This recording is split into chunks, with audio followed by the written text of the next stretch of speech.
I now call on His Excellency Abdullah, the Chief Executive of Afghanistan, to take the floor.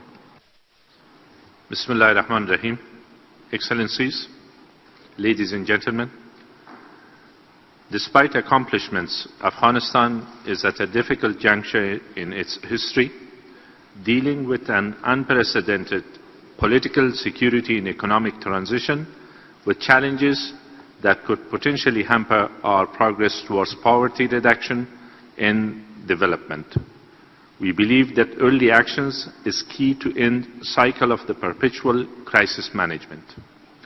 Our challenges that are testing resilience of our community are to end conflict, bring sustainable peace and improve socio-economic conditions for our people, with particular attention to women, marginalized and vulnerable groups. To reduce the vulnerability of our people, particularly in rural areas, natural hazards and climate shock, such as drought and flooding, that endanger the subsistence of the population. To address corruption, production and handling of narcotics, illicit economy, and improve personal security.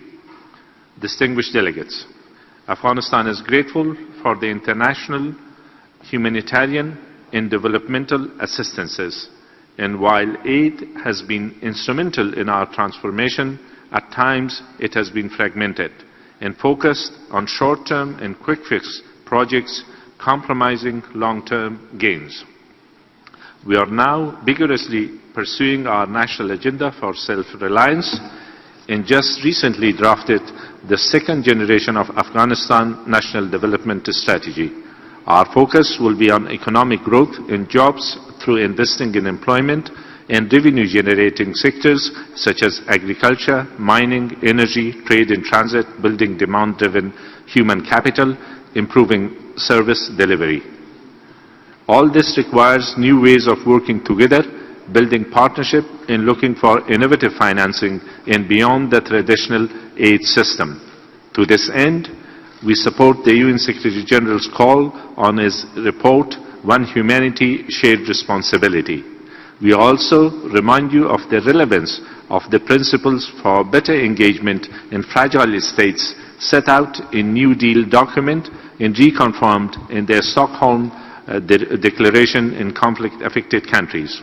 Specifically, we would like to commit to be bound by the deliberation and recommendation of this summit and to further commit to implement the New Deal framework to move beyond fragility with particular focus on peace-building and state-building goals.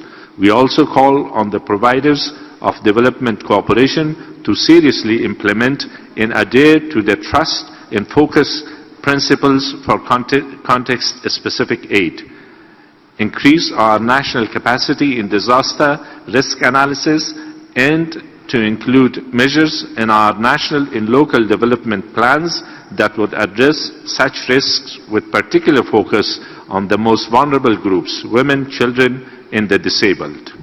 In the framework of North-South, South-South, fragile-to-fragile cooperation, we commit to promote sharing lessons, best practices, and innovation to better address people's humanitarian needs.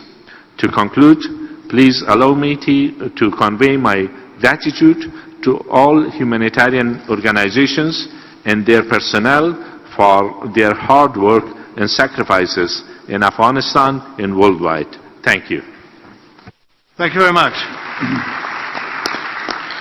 I think Afghanistan is one of the countries where we hope and expect that we can see the results of this improved and enhanced work on humanitarian development aspects, and I thank you for your declaration, including your reference to the very important meeting in Stockholm, the Stockholm Declaration with the New Deal countries, where I know Afghanistan was present.